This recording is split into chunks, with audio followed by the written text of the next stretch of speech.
তোরা কি জানিস ভাই, বিজ্ঞানী বলেছে 2050 সালে আর মানুষ ভাত ফাত খাবে না, শুধু ট্যাবলেটই খাবে।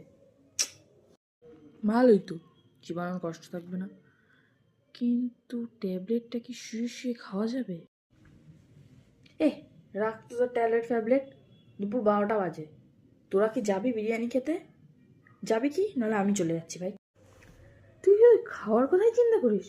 দেশের উন্নতি নিয়ে একটু ভাব ভাই। পেট খালি থাকলে না ভাই, আমি দেশের উন্নতি ঝাপসা ঝাপসা দেখি। যখন ওই বিরিয়ানির প্লেটে লেগ পিসগুলো দেখি না ভাই, এমনি উন্নতি হয়ে যায় আমার। ওই বিরিয়ানি খেলে কি ঘুম পায়? তাহলে ভাই আমি খাবো, না হলে ভাই মিচিমিচি খেয়ে আমি যে এনার্জিটা লস করতে পারবো না ভাই একদম।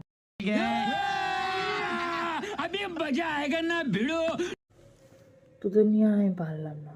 চ, আজকে রিমিট টাকায় সিঙ্গাড়া চা খেয়ে আসি। এ তো ডিজিটাল চোর রে, মানে পকেট কেটে ভালোই আমার চা সিঙ্গাড়াটা খাবি বল। कौन है ये लोग? कहां से आते हैं ये?